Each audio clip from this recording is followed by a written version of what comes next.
এটা সার্বজনীন একটা প্রবলেম থাকে, সবাই বলে দাদা আমার হাতের লেখা কিন্তু একটু অসুন্দর, আমি কি মার্ক পাবো? দাদা আমার হাতের লেখা তো স্লো, আমি কিভাবে 7টা সৃজনশীল লিখবো? এই খাতাটা দেখতাম কেমন দেখাচ্ছে, প্রথম 5টা সৃজনশীল, ওরে বাপরে ভাই মাখন, 6 নম্বর সৃজনশীল 7 এরকম একটা। তোমাদের দাদা পারিছে, তোমরাও পারো এটা, কোনো সমস্যা নেই। Hey hello everyone, it's me Debashis Haldar, you can call me Debashis da as well. আজকের ভিডিওটি তাদের জন্য অনেক বেশি গুরুত্বপূর্ণ যাদের আসলে যে কোনো এক বা একাধিক পরীক্ষায় 7টি সৃজনশীল আছে এবং এই 7টি সৃজনশীল আপনাকে লিখতে হবে মাত্র 2.5 ঘন্টায়। তো অনেকেই এই 2.5 ঘন্টার মধ্যে 7টি সৃজনশীল লিখে উঠতে পারেন না, কোনোটার খ গ বাদ গেছে, 5 মার্ক 8 মার্ক 10 মার্ক বাদ গেছে, এটা সব সময় আমি শুনি এবং আপনারাও আমার কমেন্ট বক্সে এই জিনিসটা অনেকবার জানতে চাইছেন যে দাদা কোনোভাবে আমি কি 7টা সৃজনশীল 2.5 ঘন্টার মধ্যে লিখতে পারবো কিনা। তো সেই জায়গা থেকে আমি মনে করি যে আমি যেসব জিনিসপত্র অবলম্বন করতাম সেইগুলো আপনাদেরকে দেওয়ার। আমি আসলে আহামরি অনেক বিষয় 5টা স্টেপ 8টা স্টেপ 10টা স্টেপ এগুলো কিচ্ছু না, আমার জাস্ট মূল একটা ছিল, মূল একটা হচ্ছে এটা, আর আমার তার পাশে আরও 2টা কথা মাথায় থাকতো, টোটালি 3টা স্টেপ। আমি সব সময়ের জন্য এই 3টা স্টেপ ফলো করতাম, আপনিও করেন দেখেন হয়ে যাবে। আহামরি বিষয়টাকে জটিল করার কিছুই নেই, এই বিষয়টা সহজ, আপনি আগে মাথার মধ্যে নেন যেটা সম্ভব কিনা।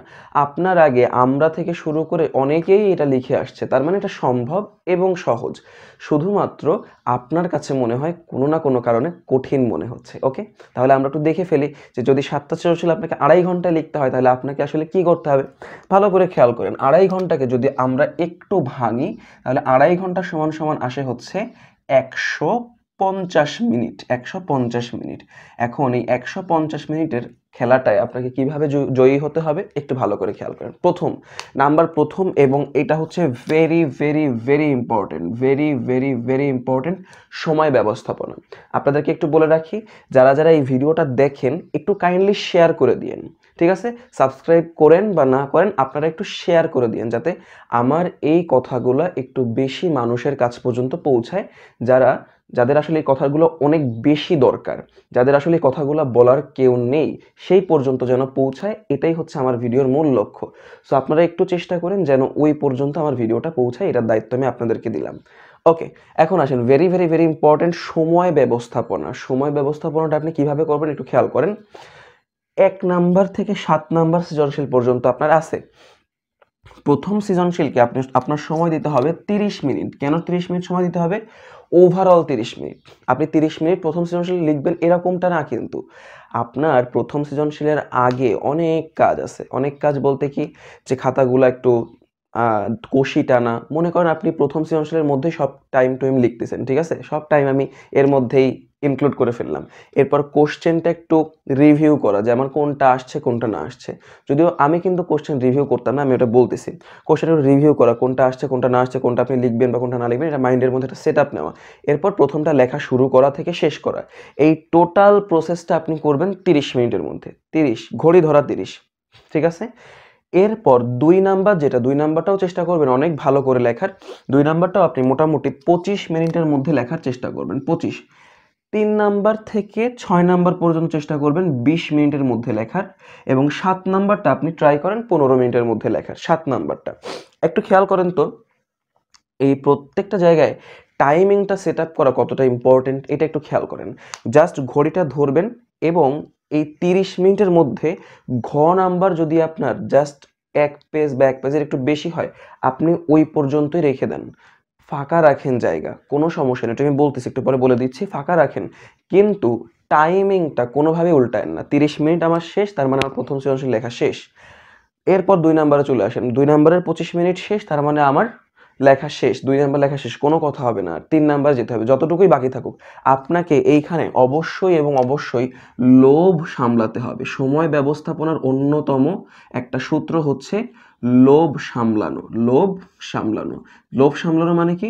লোভ সামলানো মানে হচ্ছে, আপনি ধরেন কোনো একটা সৃজনশীল অনেক বেশি পারেন, আপনি ওই ট্র্যাপে যেন পড়ে না যান যে লিখতেছেন তো লিখতেছেন, লিখতেছেন তো লিখতেছেন, বাট আপনার সময় ব্যবস্থাপনাটা হলো না। সময় ব্যবস্থাপনাটা এতটা বেশি গুরুত্বপূর্ণ। আচ্ছা, এটা তো আমরা সৃজনশীল দেখলাম, আর একটু ডিপে আমরা যাই। যদি আমরা সৃজনশীলের মধ্যে ক খ গ ঘতে এখন যাই, তাহলে আমি কি করব দেখেন। এই প্রথমটা হচ্ছে আপনার বাংলা, বিজিএস, আপনার ইসলাম শিক্ষা, হিন্দু ধর্ম, এই জিনিসগুলাতে যেখানে আপনার 7টা সৃজনশীল আছে, এরকম সাবজেক্টগুলা জেনারেল ম্যাথ বাদ দিয়ে। এই সেগমেন্টে একটু খেয়াল করেন, আপনি ক খ গ ঘ এর জন্য এই 3টা প্যাটার্নের যে কোনো একটা ফলো করতে পারেন। আমি প্রথমটা ফলো করতাম। দেখেন আমি কি করতাম, আমি ক নাম্বার 1 মিনিটের মধ্যে লিখতাম, জাস্ট কোশ্চেনটা পড়তাম আর লিখে ফেলতাম। ক নাম্বার 1 মিনিট। খ নাম্বার আমি লিখতাম 3 মিনিটের মধ্যে, কোনো কথা হবে না। খ নাম্বারের প্যাটার্নটা আমি বলে দিচ্ছি একটু পরে। খ নাম্বার লিখতাম 3 মিনিটের মধ্যে, কারণ খতে সর্বোচ্চ 2 মার্ক। আমি 3 মিনিট লিখলেই 2 মার্ক পাবো, এটা আমি কনফার্ম। আমি যদি 4 মিনিট লিখি তাও আমি 2 মার্ক পাবো, আমি 3 মিনিট লিখলেও 2 মার্ক পাবো। সো আমি 4 মিনিট কেন লিখবো, আমি 3 মিনিট লিখবো। আমি এত সূক্ষ্মভাবে টাইমটা মেনটেন করতাম, ঠিক আছে। 3 মিনিট গেল। এরপর গ আর ঘকে আমি কখনো আলাদা করে দেখতাম না যে গ 3 মিনিট, ঘ 3 মিনিট, নেভার। আমি কখনো আলাদা করে দেখতাম না। আমার গ ঘ দুইটাই সেম মাধুর্যপূর্ণ লেখা, একদম সেম। ঘতে আমি ঠিক যে এফোর্ট দিব, গতেও আমি ঠিক সেই এফোর্ট দিতাম, যাতে করে গতে অন্তত আমি 3-এ 3 পাই, ঘতে আমাকে 4-এর মধ্যে 3 দিই, কোনো সমস্যা নেই। সো আমি এই প্যাটার্নে চলতাম, এই অনুসরণে চলতাম। আমি ক খ গ এই 3টাতে 1-এর মধ্যে 1, 2-এর মধ্যে 2, 3-এর মধ্যে 3 পাবো। ঘ নাম্বারে গিয়ে আমার 1 মার্ক কাটবে। আমি এই প্যাটার্নে চলতাম। এখন আপনি কিন্তু এই পাশের এই প্যাটার্নটাতেও চলতে পারেন, যে যাদের খ নাম্বারটা একটু বেশি স্ট্রং মনে হচ্ছে যে সৃজনশীলে গ ঘয়ের থেকে, বা আপনারা খ নাম্বারটা বেশি সময় দিয়ে ফেলছেন, তারা এই 2 মিনিট, 4 মিনিট, 7 মিনিট, 7 মিনিট এইভাবে আপনারা 20 মিনিট ফিল আপ করতে পারেন। আবার যারা গ নাম্বারটা একটু মানে ছোট করে লেখেন ঘয়ের তুলনায়, তারা এটা ফলো করতে পারেন 1 minute, 4 minute, 7 minute, 8 minute. But আমি ব্যক্তিগতভাবে আমি এটা ফলো করতাম। ওকে, এরপর আসেন আপনাদের যদি জেনারেল ম্যাথের কথা এবার যাই। জেনারেল ম্যাথ হচ্ছে ক খ গ 3টা আছে কোশ্চেন। জাস্ট ক এর জন্য আমি এটা ফলো করতাম। ক এর জন্য 4 মিনিট, খ এর জন্য 8 মিনিট, গ এর জন্য 8 মিনিট। যদিও এই সময়গুলো আসলে এনাফ না অনেকগুলা ম্যাথের ক্ষেত্রে, জেনারেল ম্যাথের, বিশেষ করে পরিসংখ্যানে কখনো যদি একবার আটকে যান তাহলে তো হয়েছে। বাট কিছু করার নেই আসলে, আপনার জন্য যে সময়, যে পুরা বোর্ড মিলে, পুরা বাংলাদেশ মিলে ফার্স্ট হবে, তার জন্য একই সময়। তো এখানে আসলে প্রতিযোগিতাটা এমন না যে আপনার জন্য একটু যদি কম সময় থাকতো তাহলে বিষয়টা আনফেয়ার হতো, বাট এর বিষয়টা কিন্তু ফেয়ার, সবার জন্য একই সময়, একই সৃজনশীল। আচ্ছা, এরপর আসেন আপনি এই ফরম্যাটটাও অ্যাপ্লাই করতে পারেন যদি মনে করেন যে আপনার গ নাম্বারটা একটু বেশি বড় আসছে, বাট ক নাম্বারটা তুলনামূলকভাবে একটু বড় আসছে যা আসে তার তুলনায়, তাহলে 5, 7, 8 এই ফরম্যাটে যাবেন। অথবা একটু যদি আপনার খ আর গ এই দুটার মধ্যে একটু বড় ছোট চলে আসে, ধরেন খ নাম্বার বড় আসছে বা গ নাম্বার বড় আসছে, তাহলে এটায় 3 মিনিট দেবেন, এটায় 8 মিনিট, এটায় 9 মিনিট।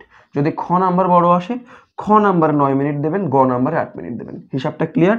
বাট আমি চেষ্টা করতাম যাই হোক না কেন দুনিয়া উল্টায় যাক এই প্যাটার্নটা ফলো করার। এই যে আমি বললাম না দুনিয়া উল্টায় যাক, এই প্যাটার্নটা ফলো করার আমি চেষ্টা করতাম। এই জিনিসটাই আমাকে কোনোদিন আমারও লেখার পরে 4-5 মিনিট বেঁচে থাকতো। আমি ওই 4-5 মিনিটে ভিতরে কোথায় কোথায় এক এক প্যারা আমি গ্যাপ দিয়ে আইছি, নিচে একটু জায়গা আছে ওই সৃজনশীলের নিচে, আমি ওইগুলো ভরে দিয়ে আসতাম। ঠিক আছে, কারণ আমার সৃজনশীলের মূল কথাই ছিল আমার মূল মার্ক উঠবে হচ্ছে প্রথম 5টা সৃজনশীলে, মূল মার্ক উঠবে। এরপরে এই সৃজনশীলটায় আমার হাতের লেখাটা একটু চিপকায় যেত, সত্য কথা বলতে একটু চিপকায় যেত। 7 নাম্বার সৃজনশীলটা আমার হাতের লেখাটা আরেকটু চিপকায় যেত। বাট আমি প্যাটার্ন ফলো করতাম, এটাও বলতেছি আমি একটু আগে।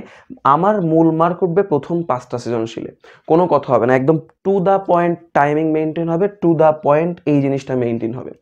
যদি আপনি সময় ব্যবস্থাপনাকে একটু ভালোভাবে শিখতে পারেন বা মেনটেন করতে পারেন এবং লোভ সামলিয়ে সময়ের মধ্যে বিষয়টাকে সেট আপ করে ফেলতে পারেন, তাহলেই কিন্তু আপনি দেখবেন আপনি মোটামুটি যখন 2 ঘন্টা পার হয়ে গেছে, ধরেন আপনার পরীক্ষা 10টায়, তাহলে 10টা থেকে যখন 12টা আপনার বাজে, আপনি ওই 12টার মধ্যেই দেখবেন আপনি রিল্যাক্স হয়ে গেছেন। কেন? কারণ যখন 12টা বাজে তখন আপনি এই যে 6 নাম্বার সৃজনশীলের গ নাম্বার বা ঘ নাম্বার লিখতেছেন, আপনি তো নিশ্চিন্ত আমি এখন 6 নাম্বার সৃজনশীলের ঘ নাম্বার লিখতেছি, এটা 10 মিনিটের মধ্যে শেষ করব, আমার হাতে এখনো 20 মিনিট আছে। তো দাদা তো বলেইছিল 7 নাম্বারের জন্য 15 মিনিটই এনাফ, সেখানে আমার হাতে এখনো 20 মিনিট আছে, আপনি দেখবেন রিল্যাক্স হয়ে গেছেন একদম। তাই শুরুতে কোশ্চেন পাওয়ার সাথে সাথে একটু প্রথম 5টা সৃজনশীলকে সেট আপ করে ফেলবেন, তারপর একটা ইজি, জাস্ট প্রথম 5টা সৃজনশীলই প্যারা। যদি আপনি কখনো এই ট্র্যাপে পড়েন, প্রথম সৃজনশীলটা খুব সুন্দরভাবে লিখতে গিয়ে 35 থেকে 40 মিনিট চলে গেছে, আপনি দেখবেন 2তম ঘন্টায় গিয়ে আপনার ব্রেন একদম পাক খেয়ে যাচ্ছে, কারণ তখন আপনি 5 নাম্বার সৃজনশীলে আছেন কেবল। সো এই জিনিস যদি মেনটেন করতে না পারেন তাহলে কিন্তু একটু প্যারা খেতে হবে, আপনাকে মেনটেন করতে হবে, এটা হচ্ছে কথা। কিভাবে করবেন সব বলতেছি। আচ্ছা, এরপর আসেন 2 নাম্বার, খুবই ইম্পর্টেন্ট, খুবই। এটা না আমি আসলে যখন আমার যে অর্ধবার্ষিক, বার্ষিক এই পরীক্ষাগুলো হতো, ওই পরীক্ষাগুলো থেকে আমি নিজে শিখেছি, এই জন্য আমি এটা বলতেছি। Learn to skip. ভাই রে ভাই, আমি যখন অর্ধবার্ষিক পরীক্ষা দিই, তো আমাদের একটা পরীক্ষা ছিল, এটা কোন ক্লাসে ছিল, লাল ষাঁড়, ঠিক আছে, এরকম একটা জিনিস ছিল। তো ওই জায়গায় আমি হচ্ছে খ নাম্বার পারতেছিলাম না, খ নাম্বার কোনোভাবেই পারতেছিলাম না। আমি ওই খ নাম্বার পারতেছিলাম না দেখে আমি কোশ্চেনটাই লিখিনি, বসে আছি যে একটু সামনে আমার ফ্রেন্ড ছিল স্বপ্নীল, আপনারা যদি কখনো আমি পারি আমি দেখাবো, স্বপ্নীল আমার ফ্রেন্ড ছিল, মানে ওর কাছ থেকে শুনবো আগে খ নাম্বার, ওর কাছ থেকে শুনবো, শুনে আমি এনশিওর হব যে পুরো সৃজনশীলটা পারি, এরপরে হচ্ছে আমি পুরো সৃজনশীল লেখা শুরু করব। বাট ওই সৃজনশীল কিন্তু লাস্টে আমার আসলে লেখাই হয়নি। লেখা হয়নি বলতে আমি ক নাম্বার লিখেছিলাম এবং গ নাম্বারটা শুরু করেছিলাম, এক পেজ লিখেছিলাম, আর কিচ্ছু লেখা হয়নি। কিন্তু আমি কিন্তু গ পুরোটা পারি, ঘ পুরোটা পারি, এবং খ নাম্বারটা যদি একটু শুনতে পারতাম কোনো জায়গা থেকে তাহলে পারতাম। কিন্তু মূল থিমটা এখানে আমি আসলে কি বুঝালাম, মূল থিমটা বুঝালাম আমার হাতে এমন না যে সময় ছিল না, আমার আসলে স্কিপ করার ক্ষমতাটা ছিল না, স্কিপ করার মন মানসিকতাটা ছিল না, এটাই হচ্ছে ঝামেলা হয়ে গেছে আসলে, তাই না? আমি যদি মোটামুটি খ নাম্বার আচ্ছা পারি না, ওটা পরে দেখতেছি, থাকুক, ওইটা 2 নাম্বারটা থাকুক, খয়ের 2 মার্ক ওটা থাকতে লাগুক, আমি জাস্ট ক গ ঘ লিখতাম, তাহলে আমি নেগেটিভ কোনো প্রেশার তো আমার মাথায় আসতোই না, এবং আমি আরো সুন্দরভাবে পুরা বিষয়টাকে সেট আপ করে ওইখান থেকে বেরোয় আসতে পারতাম। তো আপনারা চেষ্টা করবেন লার্ন টু স্কিপ করার মন মানসিকতা যে কোনো সময় হুটহাট স্কিপ করে দিব, ঠিক আছে? যে আমি আমার আরেকটা সৃজনশীল বাঁধিনি, বাট এই সৃজনশীলটা বাঁধিছে কিন্তু আমি এটার ক পারি না, এটার খ পারি না, বা এটার গ পারতেছি না, ক খ পারি বাট গ পারি না, ঘ পারি, লিখে ফেলেন, কোনো সমস্যা নেই, গ এমনিই হয়ে যাবে, গ ঘ যা লিখবেন ওটাতেই মার্ক, এটা মনে রাখেন। কিভাবে লিখলে মার্ক ওটা আমি বলতেছি এখন, দাঁড়ান। তাহলে লার্ন টু স্কিপ এটাও কিন্তু ভেরি ভেরি ইম্পর্টেন্ট, আপনাকে খুব সুন্দরভাবে এটা শিখতে হবে। এরপর আসেন আপনার হাতের লেখা, এটা সার্বজনীন একটা প্রবলেম থাকে, সবাই বলে দাদা আমার হাতের লেখা কিন্তু একটু অসুন্দর, আমি কি মার্ক পাবো? দাদা আমার হাতের লেখা তো স্লো, আমি কিভাবে 7টা সৃজনশীল লিখবো? দেখেন, আপনার হাতের লেখা স্লো, অসুন্দর, এগুলো একটু বাদ দেন, এগুলো একটু মাথার থেকে ঝেড়ে ফেলেন। হাতের লেখা ম্যাটার করবে না, ঠিক আছে? হাতের লেখা ম্যাটার করবে না। আমি বলি না যে আমি এই ডিস্ট্রিক্টে সেকেন্ড হয়েছিলাম, রাইট, 10-এ আমি ডিস্ট্রিক্টে সেকেন্ড হয়েছিলাম, তো ডিস্ট্রিক্টে যে ফার্স্ট হয়েছিল ওর হাতের লেখা যে আহামরি সুন্দর ছিল এটা কিন্তু না। ডিস্ট্রিক্ট আমার সাথে যে থার্ড হয়েছিল, আমার সাথে 2 মার্কের ডিফারেন্স ছিল, ওর হাতের লেখা যদি আপনি দেখেন, ওর নাম তো আমি এখনো বলতে পারি স্মাইল, ওর হাতের লেখা যদি আপনি দেখেন আপনি মনে করবেন যে আপনার হাতের লেখা অনেক সুন্দর, কিন্তু দেখেন ও ডিস্ট্রিক্টে থার্ড হয়েছে, আপনি চিন্তা করতে পারেন, তাও ফার্স্টের সাথে 3 মার্কের ডিফারেন্সে, ফার্স্টের যে নাম্বার ছিল তার সাথে আমার 1 মার্কের ডিফারেন্স ছিল, আর আমার সাথে ইসমাইলের 2 মার্কের ডিফারেন্স ছিল। তাহলে আপনি চিন্তা করে দেখেন, ওয়ে কিন্তু সুন্দরভাবে বিষয়টাকে রিপ্রেজেন্ট করতে পারিছে। এমন না যে ওর হাতের লেখা সুন্দর, একদম বিচ্ছিরি হাতের লেখা আমি আপনাকে বলেই দিচ্ছি, একদম বিচ্ছিরি, আমারও যে খুব সুন্দর তা না, বাট আমরা কি মেনটেন করতাম যেটা আমাদেরকে অনন্য করে রাখেছিল, আমরা কি মহামানব? বিষয়টা এরকম না, একদমই এরকম না। আমরা দেখেন এই 3টা জিনিস, ক্লিনলিনেসটা মেনটেন করতাম, কাটাকাটি আমাদের যদি দেখি যে আমরা ভুল গেছে, কোনোদিন কাটতাম না, কোনো দিনও কাটতাম না। স্যারের যদি এই পরিমাণ সময় থাকে যে আপনার পুরো একটা খাতা থেকে ওই একটা ওয়ার্ডকে বানান ভুল ধরে কাটবে, তাহলে স্যার কেটে দিক, কোনো সমস্যা নেই। আপনি জাস্ট আপনার জায়গায় স্টিক থাকেন, কাটবেন না, কাটলে আরও চোখ বেশি যায় ওইখানে, ঠিক আছে? এটা রিয়েল কথা, এখানে উঙ্গামুঙ্গা কথা বলার কোনো কোনো মানেই নেই, এটা রিয়েল কথা। এরপর আসেন ফলো দ্য প্যাটার্ন। প্যাটার্নটা কি একটু খেয়াল করেন। আমি যদি একটা এখান থেকে খাতা নিই, এই খাতা নিলাম, এই খাতার এইখান থেকে আপনাদের লেখা শুরু হয়, রাইট? তো এইখানে লিখবেন ক নাম্বার, ঠিক আছে? আর খ নাম্বারটা লিখবেন এইখানে, যেখানে খ নাম্বারটা 2 প্যারা হবে, একটা প্যারায় লিখবেন প্রথম লাইনটা যে হ্যাঁ ঠিক আছে সব মিলে গেছে, তারপরে ওইটাকে জাস্ট 3 থেকে 4 লাইনের মধ্যে বর্ণনা করে দেবেন, শেষ, খ নাম্বার শেষ, আর কিচ্ছু না। আমি যেটা লিখতাম, আপনারা হয়তো একটু অবিশ্বাসও লাগতে পারে, গ নাম্বার লিখতাম এই 2 পেজ, এবং ঘ নাম্বার লিখতাম এই 2 পেজ, এবং আমাদের সময় আমরা কিন্তু খুবই দ্রুত লিখতাম, খুবই। আমি জানি না আসলে এই জিনিসগুলো কেন আস্তে আস্তে হারায় যাচ্ছে, এই জিনিসগুলো তো সম্ভব, আমরা তো লিখতাম যে আমাদের কিন্তু এক এক পেজে ওইরকম 7-8 লাইন করে আমরা লিখতাম না, আমরা 12 থেকে 13 লাইন করে লিখতাম, এক একটা পেজে 12 থেকে 13 লাইন করে লিখতাম, এবং প্রতি লাইনে আমাদের 4টা-5টা ওয়ার্ড থাকতো না, আমাদের 7-8টা করে ওয়ার্ড থাকতো, বা তার থেকেও বেশি ওয়ার্ড থাকতো, আমরা এইভাবে লিখতাম, মানে আমাদের পেজগুলো অনেক ভরা ছিল। যদিও এই যে 6 নাম্বার সৃজনশীল এবং 7 নাম্বার সৃজনশীল একটু পাতলা করতেই হতো, আর তো লিখে পারতেছি না, সময় নেই রে ভাই, কি করব, পাতলা করতেই হয়, এটা সত্যি কথা। কিন্তু 1 থেকে 5 এখানে কোনো মার্ক কাটাকাটি নেই, আমার মনে হয় আমি 1 থেকে 5 পর্যন্ত 10-এ 10 পেতাম, এভাবে আমরা বিষয়গুলোকে লিখতাম। এখন যদি আপনার কাছে এটা সম্ভব না হয় তাহলে কি করবেন, প্যাটার্ন ফলো করবেন। প্যাটার্নটা কি, গ এবং ঘ এর জন্য একই প্যাটার্ন। সেটা কি, প্রথমে এখানে লিখবেন গ নং প্রশ্নের উত্তর, এরপর লিখবেন প্রথমে যে উপরিউক্ত উদ্দীপকের সাথে আমার যে গল্পটা আছে সেই গল্পের এমুক বৈসাদৃশ্য আছে, কথাটি যুক্তিযুক্ত, যুক্তিপূর্ণ, যথার্থপূর্ণ, শেষ। এরপরে আপনি উদ্দীপকটাকে প্রথমে বর্ণনা করবেন, ঠিক আছে। উদ্দীপকে বলা হয়েছে এই উদ্দীপকের এই দিকটা মূলত ফুটে উঠেছে, এই এতটুকুর মধ্যে এখানে বর্ণনা করবেন, ঠিক আছে, এতটুকু। ঠিক এর নিচের লাইন থেকে শোনেন, এইখানে কিন্তু শেষ করে এই পাশে চলে যায়েন না। মানে এই পর্যন্ত আমি দাদা লিখলাম, লিখে আমি এইখানে একটা প্যারা দিলাম, প্যারা দিয়ে আমি এই পাশে চলে গেলাম, এটা করেন না। এই পর্যন্ত লিখবেন, নেক্সট প্যারা এই জায়গা থেকে শুরু করবেন, এইখানে 3 লাইন যেন থাকে। এইখান থেকে শুরু করে আপনি এবার শুরু করবেন আমার গল্পে কি আছে, আমার গল্পে অমুক চরিত্রটি ফুটে উঠেছে এবং অমুক চরিত্র অমুক বৈশিষ্ট্য ফুটে উঠেছে, একদম কাহিনী দিয়ে একদম ভরায় দেবেন এই পর্যন্ত। কোন পর্যন্ত, খাতার অর্ধেকের থেকে একটু নিচে, ওকে। তাহলে দেখেন আমাদের কিন্তু অলরেডি কতখানি জায়গা আমরা খাইছি। দেখেন প্রথমে লিখলাম গ নাম্বার প্রশ্নের উত্তর, ঠিক আছে, ওইখানে আমাদের একটু জায়গা গেছে। এরপর আমরা তারপরে প্রথম প্যারাটা লিখলাম, প্রথম প্যারার পরে যে ফাঁকা দিলাম ওইখানে আমাদের একটু জায়গা গেছে। এরপর দ্বিতীয় প্যারা লিখলাম, দ্বিতীয় প্যারার পরে একটু ফাঁকা দিলাম, ওইখানে আমাদের একটা জায়গা গেছে।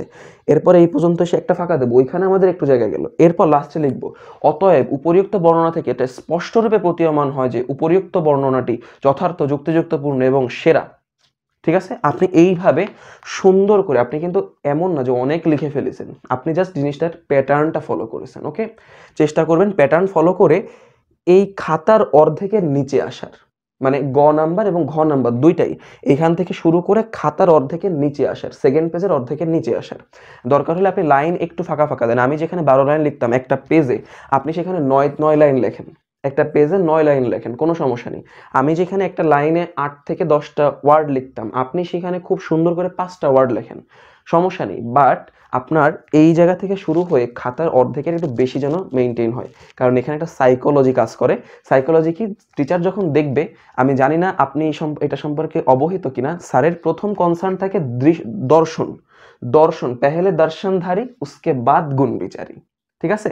তো এই যে দর্শনে দেখেন, দর্শনে কি দেখাচ্ছে, একদম গ নাম্বার এখান থেকে শুরু করে ছেলেটা এই পর্যন্ত লিখছে, ওয়াও সেরা। এবং প্যাটার্নটাও সে ফলো করেছে, 1 প্যারা 2 প্যারা 3 প্যারা 4 প্যারা, ওয়াও সেরা। ঠিক আছে, এই প্যাটার্নটা যদি আপনি ফলো করেন এবং কোনো কাটাকাটি নেই, আপনি শেষ বলতে কি, মানে আপনার খাতা দেখা শেষ হয়ে যাবে খুব সহজেই, আপনি খুব সুন্দরভাবে মার্কটা পাবেন। এবং আরেকটা জিনিস চেষ্টা করবেন যে right to the point answer. আপনার হাতের লেখা যদি স্লো হয় বা অসুন্দর হয়, সেই ক্ষেত্রে টু দ্য পয়েন্ট, একদম যা জিজ্ঞেস করেছে ওইভাবেই। প্রথম প্যারায় ওই যে সাদৃশ্য বৈসাদৃশ্য, দ্বিতীয় প্যারায় জাস্ট পয়েন্টটুকু মানে সুন্দর করে কথাটুকু লেখেন, তৃতীয় প্যারায় কথাটুকু লেখেন, চতুর্থ প্যারায় কথাটুকু লেখেন, আর কিছু লেখার দরকার নেই আপনার। ঠিক আছে, এই জায়গায় আপনাকে কিন্তু অবশ্যই এবং অবশ্যই কি মেনটেন করতে হবে, আপনার খাতার যে সময়টা, যে আপনি যদি এমন হয় আপনার একটা গ নাম্বার লিখে আপনি ঘ নাম্বার এই সময়ের মধ্যে লিখতে পারেনি, ওটা বাদ দেন। ওটা বাদ দিয়ে পৃষ্ঠা ফাঁকা রাখেন, দুইটা ফাঁকা রেখে তারপর আপনি পরের সৃজনশীল শুরু করে দেন। বা আপনার এমন হচ্ছে দাদা আমি একটার ক খ গ পর্যন্ত লিখেছি, ঘয়ের এক পেজ লিখেছি, ঘয়ের আরেক পেজ লেখা হচ্ছে না, আমি দাদা একটু লিখেই যাই, কোনো কথা হবে না। তোমার 2 নাম্বারের 25 মিনিট, 2 নাম্বারের 25 মিনিটের কাছে, 2 নাম্বারের 25 মিনিটের মধ্যে 1 নাম্বারের ঘয়ের একটা লাইনও যেন না ঢুকে, এইভাবে মাইন্ডসেট নিয়ে যাবা। ঠিক আছে, পেজ ফাঁকা দিয়ে চলে যাবা। পেজ ফাঁকা দিতে আবার ভয়টাই পেও না, কিন্তু তুমি কিন্তু এটার জন্য টাকা দিছো ভাই। এটা মানে আহামরি প্যারা না যে তুমি পরবর্তীতে ভয় পাচ্ছ যে আমি যদি একটা পেজ ফাঁকা রাখি তাহলে কেমন দেখায়, ওর থেকে আমি চলে যাই সামনে, এইসব একদম চিন্তাও করো না।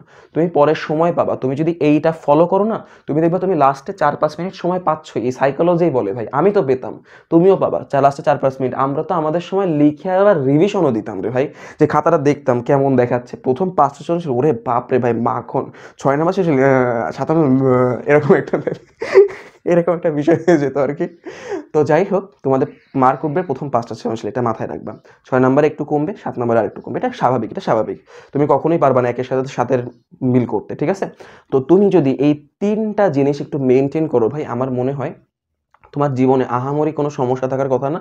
7 নাম্বার মানে 7টা সৃজনশীল 2.5 ঘন্টায় লেখার ক্ষেত্রে এটা সহজ, এটা ইজি, এটা মানো। তোমার আগেও এটা অনেকে লিখে আসছে, আমরা লিখে আসছি। এটা ইজি।